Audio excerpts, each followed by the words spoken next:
as to how the Lamb was sacrificed and the people were saved. Therefore understand this, O beloved.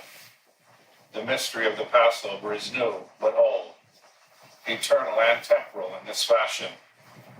It is old because of the law, but new because of the Logos, temporal because of the type, eternal because of grace, corruptible because of the life of the Lord, mortal because of his burial in the earth, immortal because of his resurrection from the dead. The law is old, but the gospel is new. The type was for a time, but grace is forever. The Lamb was corruptible, but the Lord incorruptible. Who was sacrificed as a lamb, but who was resurrected as God. Though he was led to the sacrifice as a lamb, yet he was not a lamb. And although he was as a lamb without voice, yet indeed he was not a lamb. The one was the model, the other the truth. For God replaced the lamb and the man the sheep. But in the man was Christ, who contains all things. Hence, the sacrifice of the lamb, and the sending of the lamb to slaughter, and the celebration of Passover, and the writing of the law, each led to and issued in Christ, for whose sake everything happened in the ancient law, and even more so in the new gospel. For indeed the law and the gospel, the old and the new, both coming forth together from Zion and Jerusalem, and the commandments issued in grace, and the type and the finished truth, and the Lamb and the Son, and the sheep and the man in God. For the one who was born as son was led to slaughter as lamb, and sacrificed as a sheep, and buried as a man, rose up from the dead as God. He is by nature both God and man. He is everything. In that he judges, he is law. In that he teaches, he is logos, or essence. In that he saves, he is grace. In that he begets, he is Father. In that he is begotten, he is Son. In that he suffers, he is a sheep. In that he is buried, he is man. And that he comes to life again, he is God. Such is Jesus Christ, to whom be the glory forever. Amen. Now comes the mystery of the Passover, even as it stands written in the new law, just as it has been read aloud only moments ago. But I will clearly set forth the significance of the words of this scripture, showing how God commanded Moses in Egypt when he had made his decision to bind Pharaoh under the lash, but to release Israel from the lash. And through the hand of Moses, for see to it, he says, that you take a flawless and perfect lamb, and that you sacrifice it in the evening with the sons of Israel, that you eat at night and in haste. You are not to break any of its bones. You will do it like this, he says. In a single night you will eat by families, your loins girded, and your staves in your hands. For this is now the Lord's Passover, an eternal reminder for the sons of Israel. Then take the blood of the lamb and anoint the front door of your houses by placing upon the posts of your entranceway the sign of the blood, in order to ward off the death angel. For behold, I will strike Egypt, and in a single night she will be made childless from beast to man. Then when Moses sacrificed the lamb and completed the mystery at night, together with the sons of Israel, he sealed the doors of their houses in order to protect the people, and to ward off the angel of death. But when the lamb was sacrificed, the Passover consumed and the mystery completed, and the people made glad and Israel sealed. Then the angel arrived to strike Egypt, who was neither initiated into the mystery, participant of the Passover, sealed by the blood, nor protected by the Spirit, but who was the enemy and the unbeliever of God. In a single night, the angel struck and made Egypt childless. For when the angel had compassed Israel and had seen her sealed with the blood of the sheep, he advanced against Egypt, and by means of grief subdued the stubborn Pharaoh, clothing him not with a cloak of mourning, nor with a torn mantle, but with all of Egypt, torn in mourning for her firstborn. For all Egypt plunged in troubles and calamities, and tears and lamentations, came to Pharaoh in utter sadness, not in appearance only, but also in soul, having torn not only their garments, but her tender breasts as well. Indeed, it was possible to observe an extraordinary sight. In one place, people beating their breasts, in another, those wailing, and in the middle of them, Pharaoh mourning, sitting in sackcloth and cinders, shrouded in thick darkness, as in a funeral garment, girded with all Egypt, with a tunic of grief. For Egypt clothed Pharaoh as a cloak of wailing. Such was the mantle that had been woven for this royal body. With such a cloak did the angel of righteousness clothe the self-willed Pharaoh, with bitter mournfulness, with thick darkness, with childlessness. For the angel warred against the firstborn of all Egypt. Indeed, swift and insatiate was the death of the firstborn, as a strange trophy was seen, raised over the firstborn, dead in one moment. And the saving of Moses became the slaying of the firstborn of Egypt. If you listen to the narration of this extraordinary event, you will be astonished. For those things befell the Egyptians. For these things befell the Egyptians. A long night, darkness which was touchable, and death which touched, and an angel who oppressed, and Hades which devoured their firstborn. But you must listen to something still more extraordinary and terrifying. In the darkness which could be touched was hidden the death which could not be touched. And the ill-starred Egyptians touched the darkness, while death on the watch touched the firstborn of the Egyptians. And the angel had commanded, as the angel had commanded. Therefore, if anyone touched the darkness, he was led out to the angel of death. Indeed, the firstborn, touching a dark body with his hand, and utterly frightened in his soul, cried aloud in misery and in terror, what was my right hand laid hold of? And what does my soul tremble? Who clothes my whole body with darkness? If you are my father, help me. If my mother, feel sympathy for me. If my brother, speak to me. If my friend, do me no harm. If mine enemy, go away from me, since I am the firstborn, my firstborn. And before the firstborn was silent, the long silence held him in its power. You are mine, O firstborn. I, the silence of death and your destiny.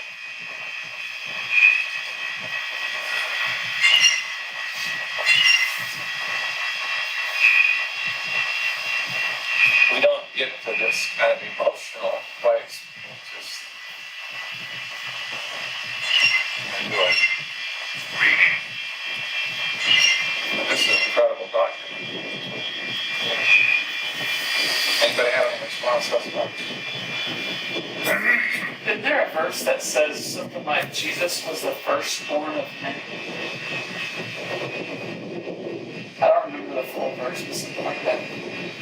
I was thinking about why did God take the firstborn of all all of Egypt, and then he gave his own firstborn.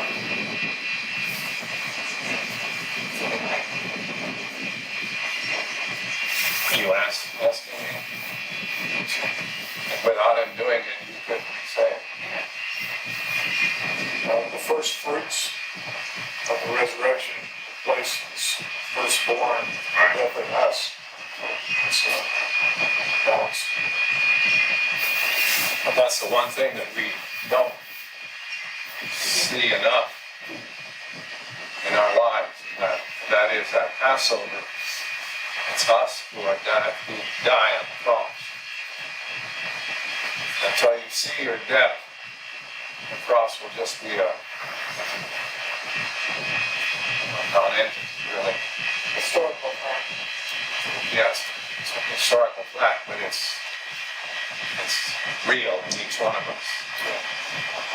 Understand that? So, what's the stuff you're thinking about tomorrow? This is why, without faith, you're just continuing on, just like another Gentile. And faith says, I give no thought for tomorrow. I give no thought for what I'm going to do next. Amen?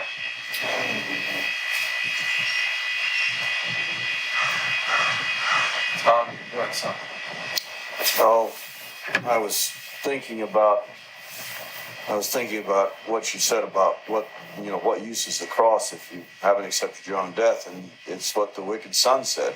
Of what use is this to me? How can I use this? How can I gain an advantage from the cross? You're done. If you're dead, you're dead. If you're not dead, you're still alive. You're still living as a Gentile. And this is mind-bendingly hard to see that you're dead.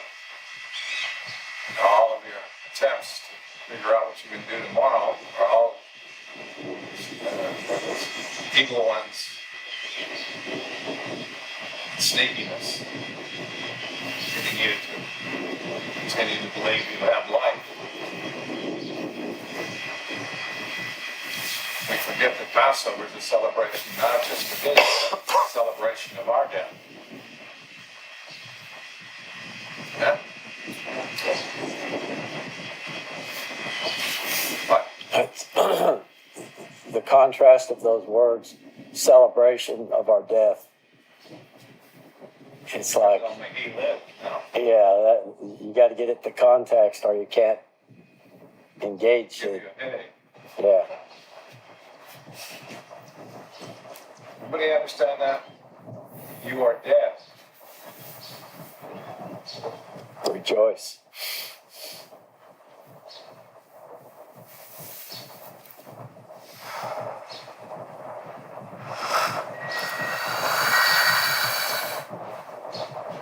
And another firstborn, taking note of the capture of the firstborn, denied his identity so that he might not die a bitter death.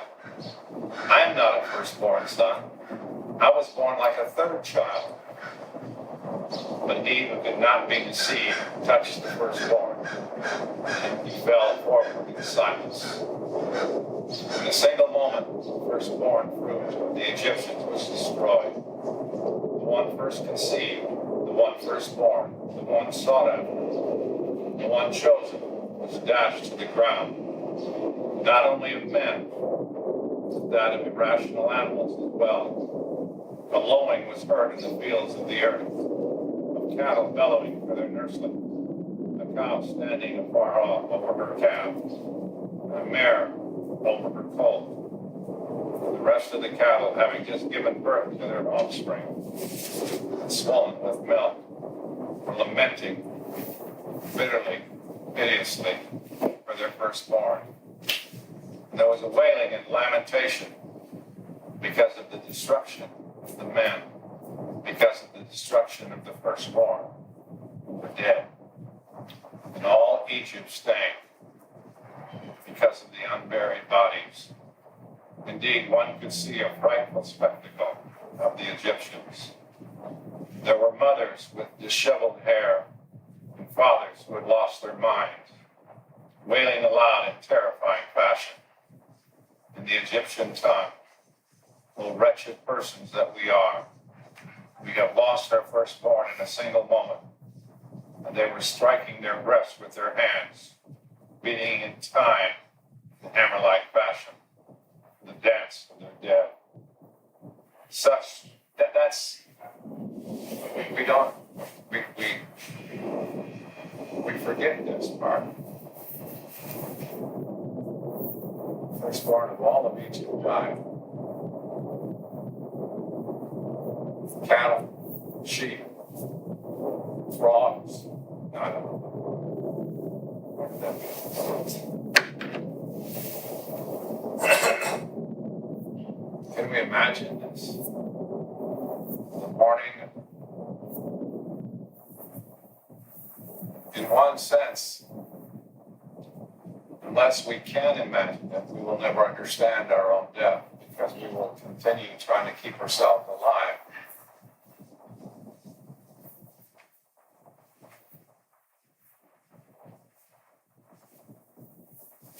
Try to see that.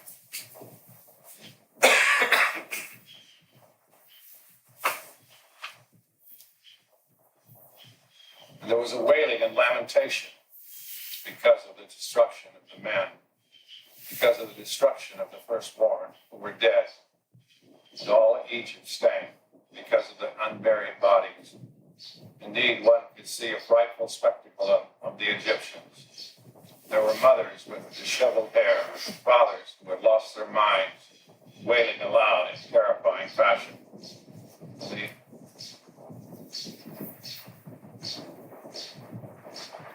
In the Egyptian tongue, O wretched persons that we are, we have lost our firstborn in a single moment. They were striking their breasts with their hands, beating time in a hammer-like fashion, to dance with their dead. In an instant, it made their children, it made her childless. But Israel, all the while, was being protected by the sacrifice of the Lamb. Truly was being illumined by its blood which was shed. For the death of the Lamb was found to be a rampart for the people. So an inexpressible mystery of the sacrifice of the Lamb was found to be the salvation of the people. The death of the Lamb became the life of the people. For the blood warded off the angel. Tell me, O angel, of what you turned away, of the sacrifice of the Lamb or the life of the Lord, of the death of the Lamb or the type of the Lord, of the blood of the Lamb or the Spirit of the Lord. Clearly you were turned away because you saw the mystery of the Lord taking place in the Lamb. The life of the Lord, the sacrifice of the Lamb, the type of the Lord and the death of the Lamb. And for this reason you did not strike Israel, but it was Egypt alone that you made childless. What was this extraordinary mystery? It was Egypt struck to destruction, but Israel kept for salvation. Listen to the meaning of this mystery. Beloved, no speech or event takes place without a pattern or a design. Every event, speech, involves a pattern, encounters a parable. That which is spoken, a pattern. That which happens in prefiguration, in order that as the event is disclosed through the prefiguration, so also the speech may be brought in expression in its outline. Without the model, no work of art arises.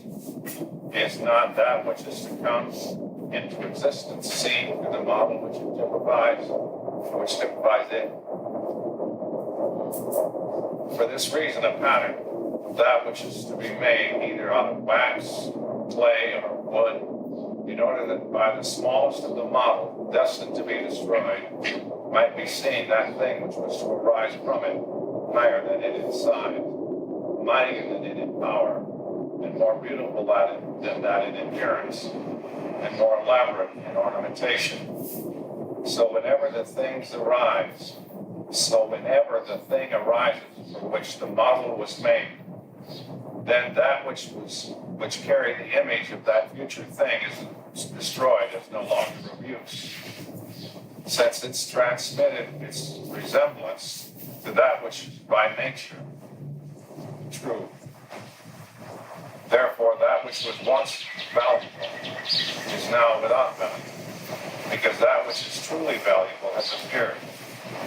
Now, this is speaking to us in the deepest place. And until this gets into you and stirs you up, it's just going to be a add-on to your life. But once you see and know and touch,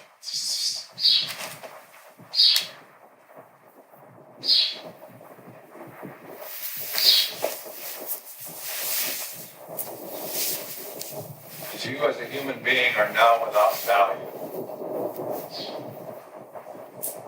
I am without value. The only value is have I accepted my death, that He alone is resurrected? Or am I still trying to live, just put a patch on every once in a while?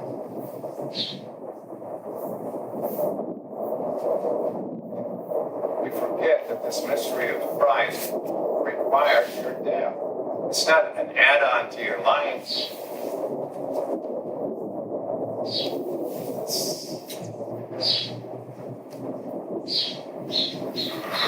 Amen.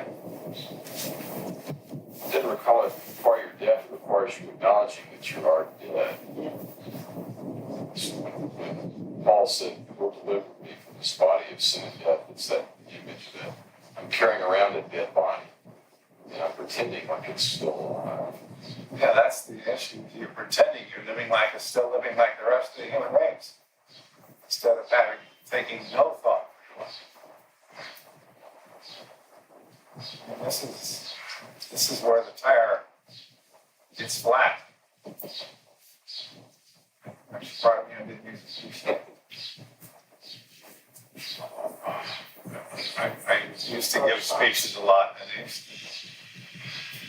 I had a secretary that called me a cliche machine. And I think of that every time. Carol, Mrs. Watts. She was great. You remember her? I don't remember meeting before our time. I guess it was. Gary met her. I don't remember. Watts. Yeah. 103 then. She times 50 now. But she was a neat lady. She kept me. You should have wanted to told you you need to have a body before you do Every day. stuff. Every day.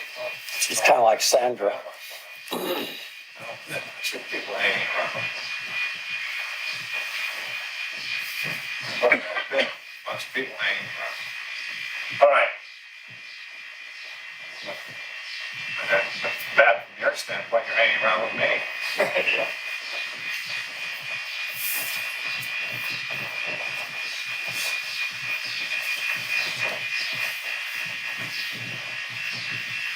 Therefore, that which once was valuable is now without value, because that which is truly valuable has appeared.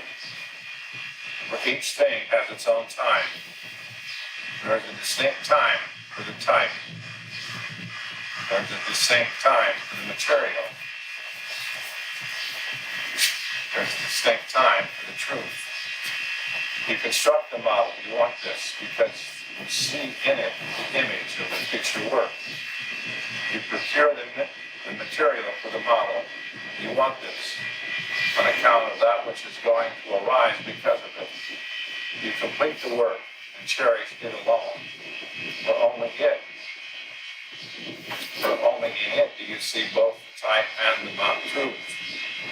Therefore, if it was like this with models of perishable objects, so indeed will it be also with those of imperishable objects. So if it was like this with earthly things, so indeed will it also be with heavenly things. Even the Lord's salvation and his truth were prefigured in the people of Israel, and the teaching of the gospel was proclaimed in advance by the law. Israel, therefore, became the model for the bride, and the law a parabolic sketch. But the Logos became the explanation of the law and its fulfillment, while the bride became the place of its realization. Therefore, the type had value prior to its realization, and the parable was wonderful prior to its interpretation. That is to say that Israel had value before the bride came on the scene. And the law was wonderful before the Logos was brought to light. But when the bride came on the scene and the Logos was set forth, the type lost its value by surrendering its significance to truth, and the law was fulfilled by surrendering its significance to the Logos. Just as the type lost its significance by surrendering its image to that which is true by nature, and as the parable lost its significance by being illumined through the interpretation, so indeed also the law was fulfilled, when the Logos was brought to light, and Israel lost their significance, and the bride came on the scene.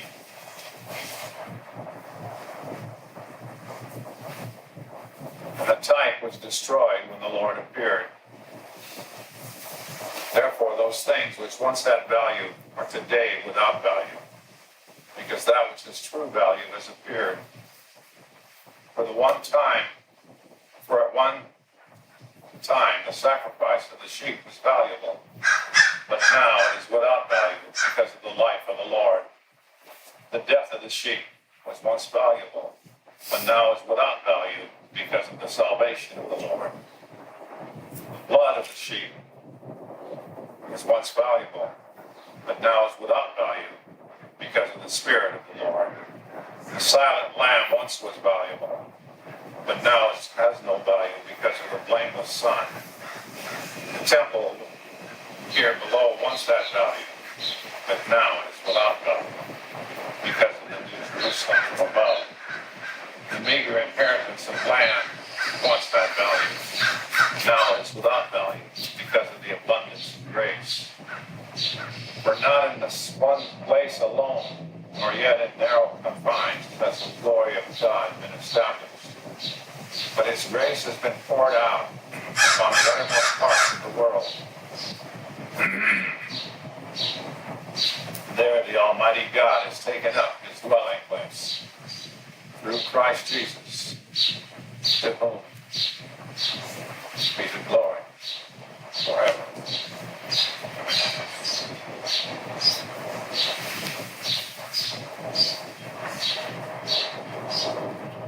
This homily probably isn't very popular in Israel, nor is it very popular in modern churches. I don't think it took us enough time to find it. John finally found it.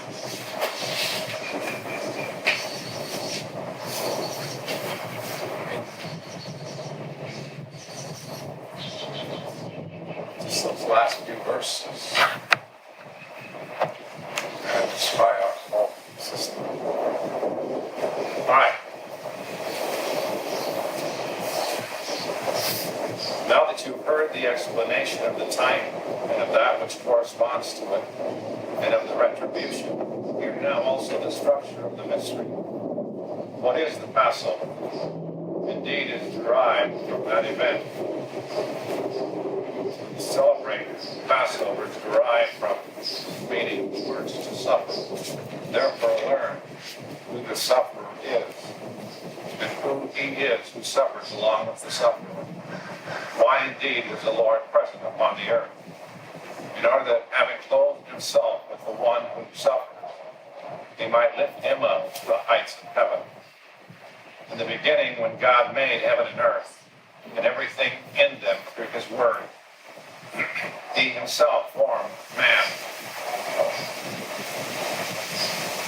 from the earth by the intermediary of his word, and shared with that form his own breath, and himself placed him in paradise, which was eastward in Eden. There he lived most luxuriously. Then by way of the command, God gave them this law: for your food you may eat from any tree, but you are not to eat from the tree which knows good and evil. For on the day that you eat from it, you most certainly will die. But man, who is by nature capable of receiving good and evil, as the soil of the earth is capable of receiving seeds from both sides,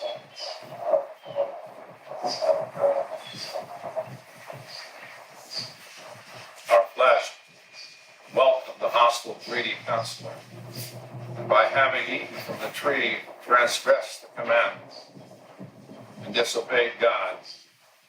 And as consequence, he was cast out into this world as unto a prison of the condemned. And when he had fathered many children and had grown very old, and had returned to the earth, through having tasted of the tree, an inheritance was left behind for him for his children. Indeed, he left his children an inheritance, not of chastity, but unchastity, not of immortality, but corruptibility, not of honor, but of dishonor, not of freedom, but of slavery, not of sovereignty, but of tyranny. Now, this is the best we can leave all our children.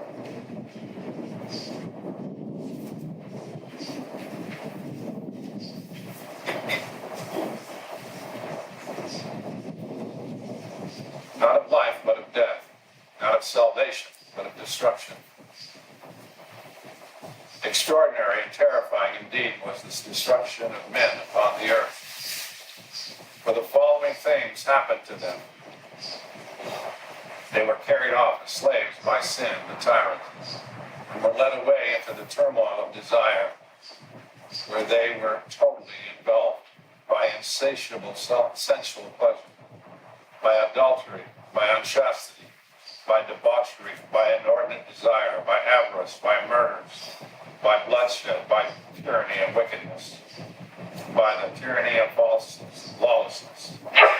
For even a father of his own, for even a father of his own lifted up a dagger against his son, and the son used his hands against his father.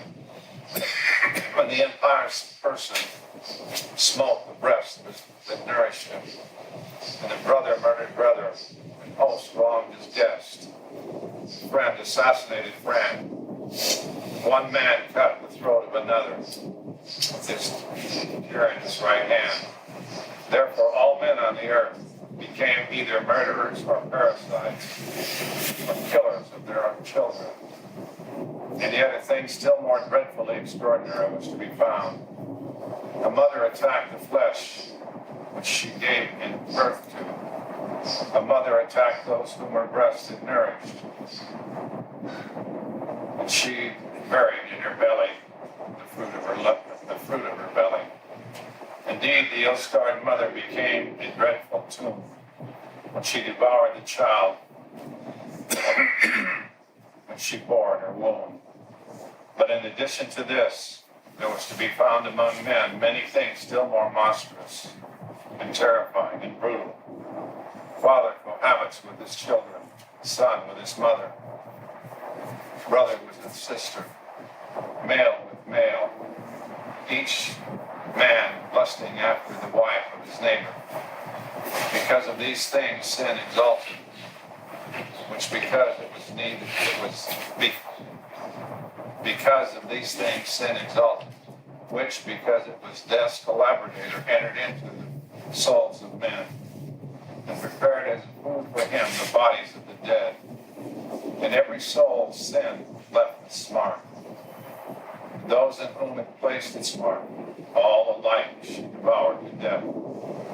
Therefore all flesh fell under the power of sin, and every body under its dominion of death. For every soul was driven out from its house of flesh.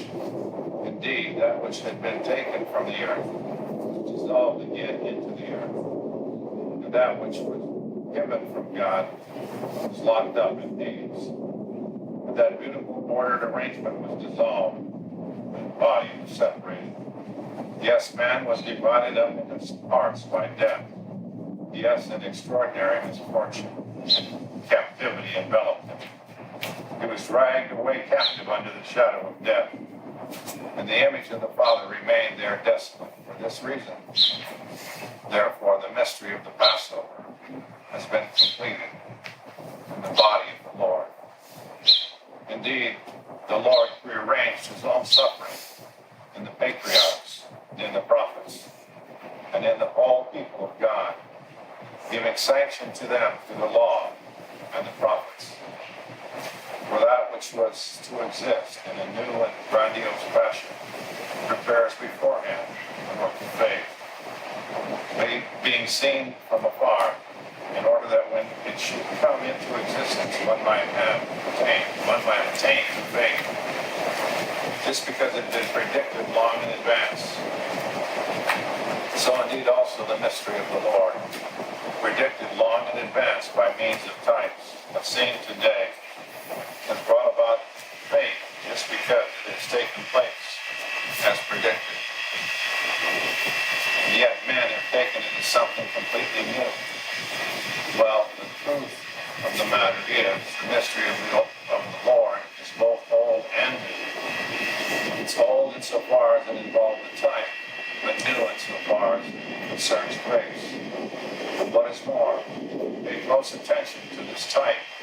You will see the real thing through its fulfillment.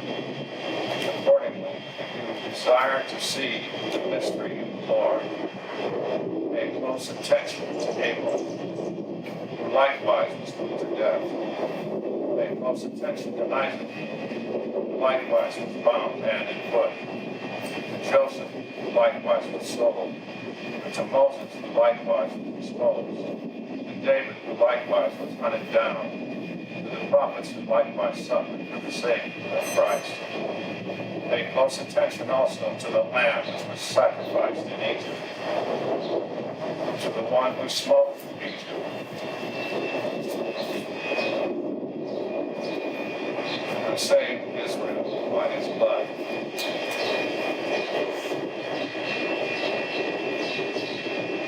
That the mystery of the Lord was proclaimed, Moses indeed said to his people, surely you will see your life suspended before your eyes, night and day.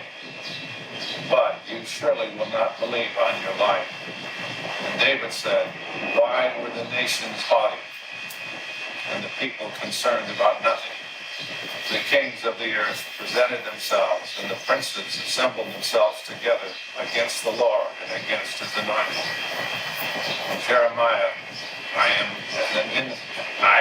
as an innocent lamb, being led away to be sacrificed.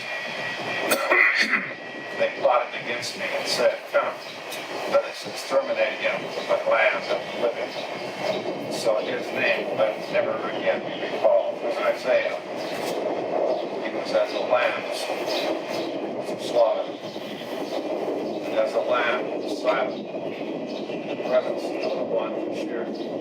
He did not open his mouth. Therefore, tell his offspring. And indeed, there were many other things proclaimed by numerous prophets concerning the mystery of the Passover, Jesus Christ. To whom the glory, be the glory forever and ever. Amen. When this man when this one came from heaven to earth for the sake of the one who suffers, and had clothed himself with that very one through the womb of a virgin, and having come forth as a man, he accepted the suffering of the sufferer. Through his body, which was capable of suffering, he destroyed those human sufferings by his spirit, which was incapable of dying. He killed death, which had put man to death. For this one who was led away as his lamb, and who was sacrificed as a sheep, by himself delivered us from the rule of the world, and from the land of Egypt, and released us from bondage to the devil. And released us from bondage to the devil, as from the hand of Pharaoh, and sealed our souls by his own spirit, and the members of our bodies by his own blood. This is the one who covered death with shame. This is the one who plunged the devil into mourning, as Moses did Pharaoh. This is the one who smote lawlessness and deprived injustice of its offspring, as Moses deprived Egypt. This is the one who delivered us from slavery into freedom, from darkness into light, from death into life, from tyranny unto the eternal kingdom, and who made us a new priesthood and a special people forever. This one is the Passover of our salvation. This is the one who patiently endured many things, many people. This is the one who was murdered in Abel, and bound in the sacrifice in Isaac, and exiled in Jacob, and sold in Joseph, and exposed in Moses, and sacrificed in the Lamb, and hunted down in David, and dishonored in the prophets. This is the one who became a human in a virgin, who was hanged on a tree, whose bones were not broken, who was buried in the earth, who was resurrected from among the dead, who raised mankind up out of the grave below to the heights of heaven. This is the Lamb that was slain. This is the Lamb that was silent. This is the Lamb who was born of Mary, that beautiful Lamb. This is the one who was taken from the flock, was dragged to sacrifice, and was killed in the evening, and was buried at night. This is the one who was not broken while on the tree, who did not see dissolution while in the earth, who rose up from the dead, and who was raised up from the grave below. This is the one who was murdered. Where was he murdered? In the very center of Jerusalem. Why? Because he had healed their lame, and cleansed their lepers, and had guided their blind with sight, and raised up their dead. For this reason he suffered.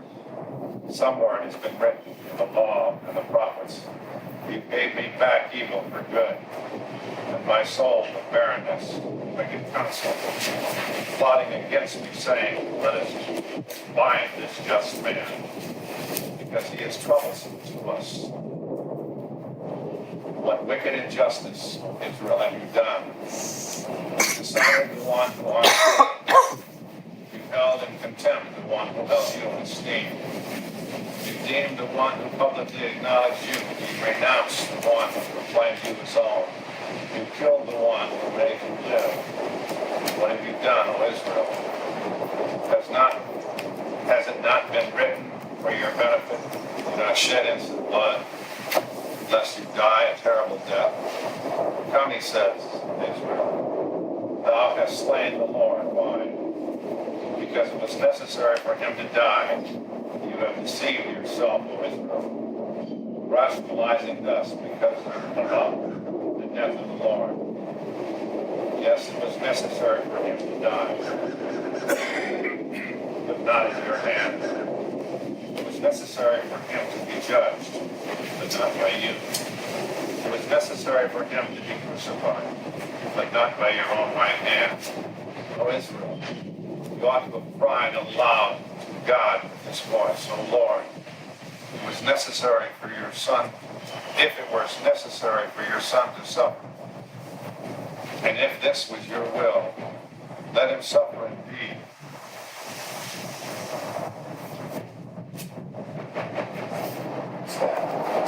That's one of the guys that lives upstairs for my mother.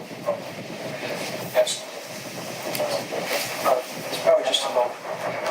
He's trying to get in. Now he's shaking out something into the trash can and then banging it on the side of the trash can.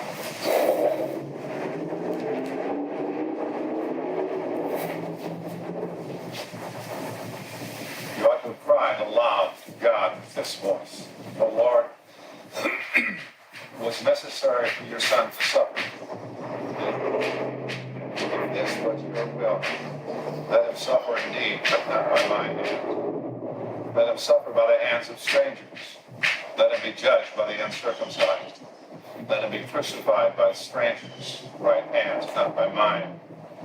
But you, O Israel, did not cry out to God with this voice, nor did you absolve yourself of guilt before the Lord, nor were you persuaded by his works. The withered hand which was restored whole to his body did not persuade you, nor did the eyes of the blind which were opened by his hand. Anybody have a rifle? No, don't. Yeah, I'm just going to ask him. Just tell him. I'll be done shortly. They didn't have to do it later. Pardon, they can do this later. Okay. Get overcome the satanic interference. Just focus. Not focused, yeah.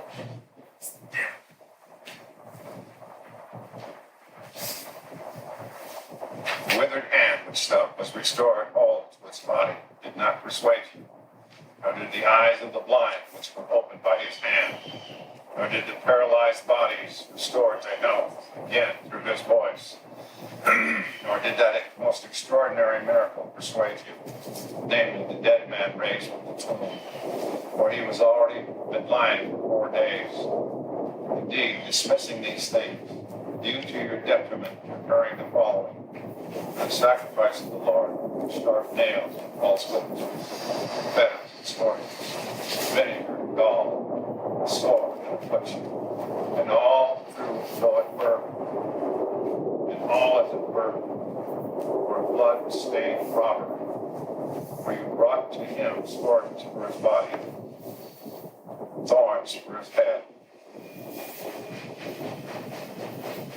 and you bound those beautiful hands of his which had formed you from the earth, and that beautiful mouth of his which had nourished with life.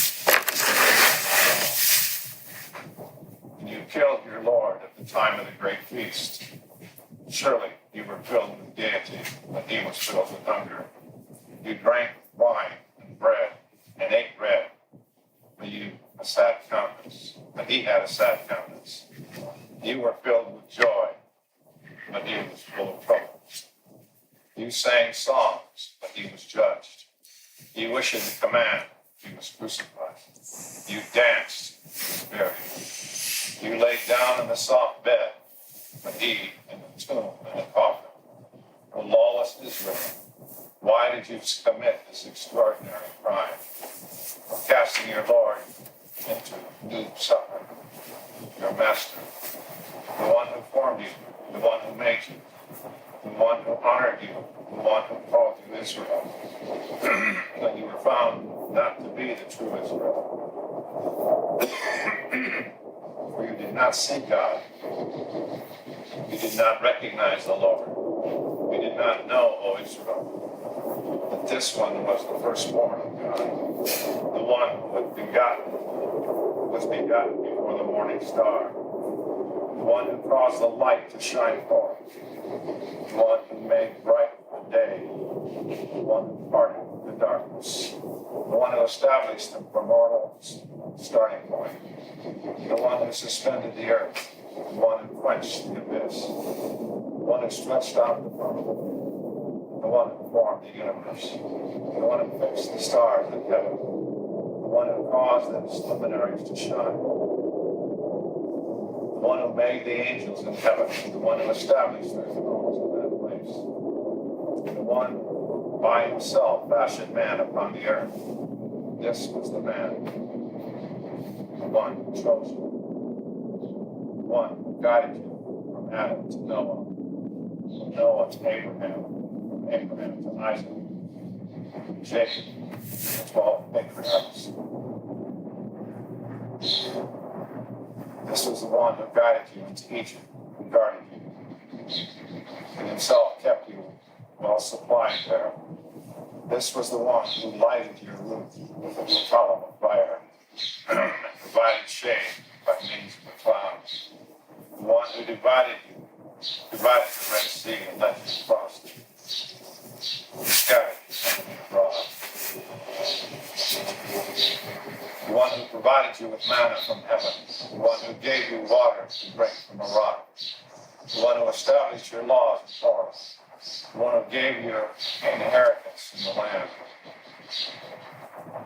The one who sent out his prophets to you. The one who raised your kings. This is the one who came to you. The one who healed your suffering and resurrected your dead. This is the one who you sinned against. This is the one who you wronged. This is the one who killed. This is the one who you sold for silver, although you've asked him for 80 bags, showing he belonged to those who sold him. Ungrateful Israel, the judge reformed for your ingratitude. How high the price was the place I paid for 85. How high a price was the place the discovery of your fathers. How high a price did you place your descent into Egypt? Oh, Joseph. How high a price did you place on the 10 plagues? How high a price did you place on the nightly column of fire, the daily cloud, and the crossing of the Red Sea? How high a price did you place on the gift of manna from heaven, and the gift of water from the rock, and the gift of the law and Torah, and the land as an inheritance, and the benefits according to there? How high a price on your suffering people whom he healed when he was present? Set me a price on a withered hand, which he restored whole to its body. Put me a price on the men-born blind, whom he led into a light by his voice. Put me a price on those who lay dead, and he raised alive from the tomb. Inestimable are the benefits that come to you from him. But you, shamefully, have paid him back with ingratitude, returning to him evil for good, and affliction for joy, and death for life. A person whom you should have died, a person for whom you should have died. If the king of some nations is captured by the enemy, the war started because of him. Fortifications are shattered because of him. Cities are plundered because of him. Ransom is sent because of him. Ambassadors are commissioned because of him, in order that he might be surrendered, so that either he might be returned as if living, or he might be buried as dead. But you fight the contrary, voted against your Lord, whom indeed the nations worship, and the uncircumcised admire, and the foreigners glorify, over whom Pilate washed his hands. But as for you, you killed this one at the time of the great feast. Therefore the feast of unleavened bread becomes bitter to you, just as it is written. You will eat unleavened bread with bitter herbs.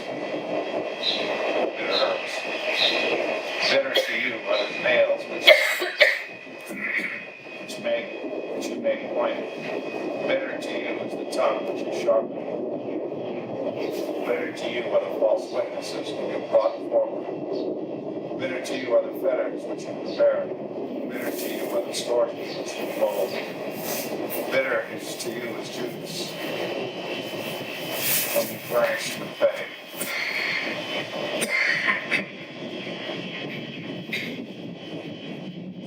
Better to you is Herod when you follow. Better to you is Caiaphas when you obey. Better to you is the gall which you made ready. Better to you is the vinegar which you produced. Better to you are the thorns which you plucked. Better to you are the hands which you bloody in the midst of Jerusalem. Pay attention, all families of the earth, and observe. An extraordinary murder has taken place in the center of Jerusalem. In a city devoted to God's law, in the city of the Hebrew, in the city of the prophets, in the city thought of as just. And who has been murdered? And who is the murderer? I am ashamed to give this answer, but give it I must. For if this murder had taken place at night, or if it had been slain in a desert place, it would be well to keep silent. But here it was in the middle of the main street, even in the center of the city, while all were looking on. The unjust murder of this just person took place, and thus he was lifted up on the tree. An inscription was affixed, identifying the one who had been murdered. And who was it? It's too painful to tell, but it's more dreadful not to tell. Therefore hear and tremble, because of him, for whom the earth trembled. The one who hung the earth in space is himself hanged. The one who fixed the heavens into place is himself impaled. The one who firmly fixed all things is himself fixed in the tree. The Lord is insulted. God has been murdered. The King of Israel has been destroyed. The right hand of Israel, a frightful murderer, unheard of injustice, the Lord is disfigured. And he is not deemed worthy of a cloak for his naked body, for that he might not be seen exposed. For this reason the stars turned and fled, and the day grew quite dark, in order to hide that naked person hanging on the tree, darkening not the body of the Lord, but the eyes of man. Yea, even though the people did not tremble, the earth trembled instead.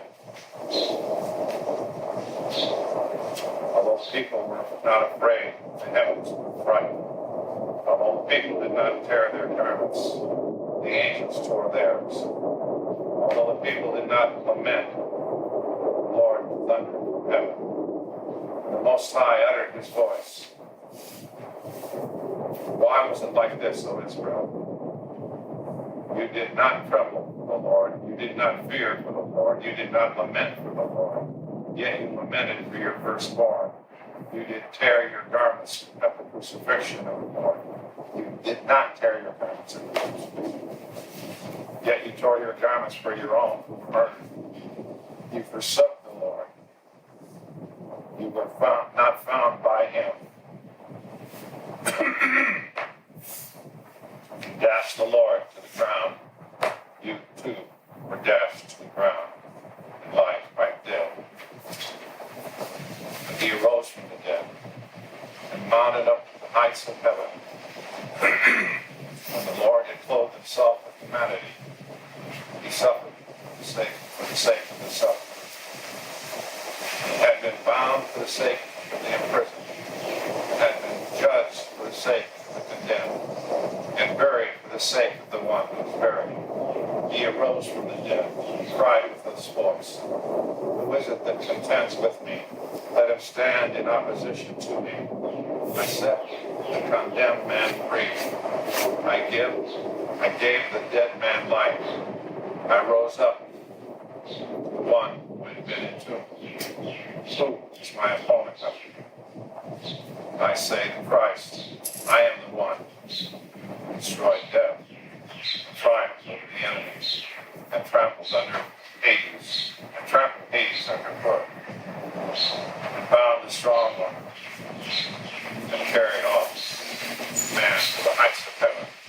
I say the Christ. Therefore to come, all families,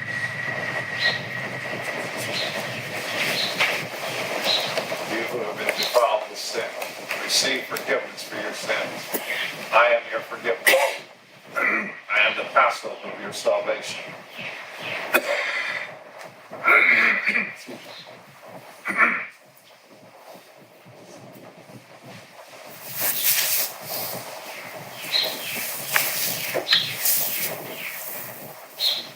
I am the Lamb which was sacrificed for you.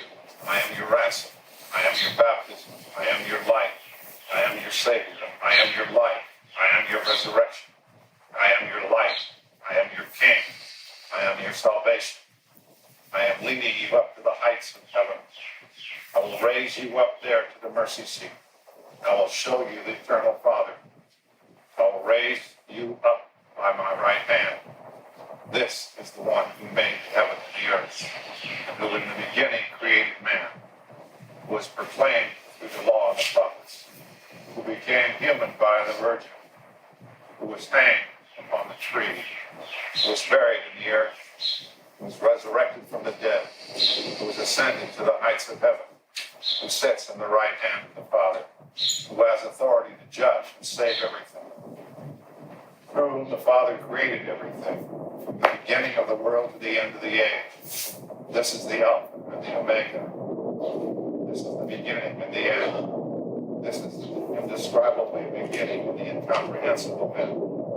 This is the Christ. This is the King. This is Jesus. This is the General. This is the Lord. This is the one who rose from the dead. This is the one who sits at the right hand of the Father. He bears the Father and is born by the Father. To whom the glory and the power forever. Amen.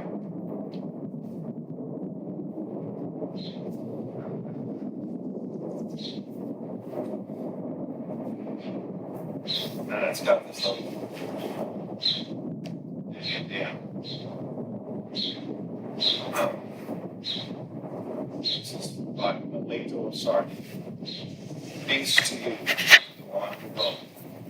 Peace to the one who reads. Peace to those who love the Lord. Simplicity of heart. Peace to those who understand the mystery of the gospel. Wow.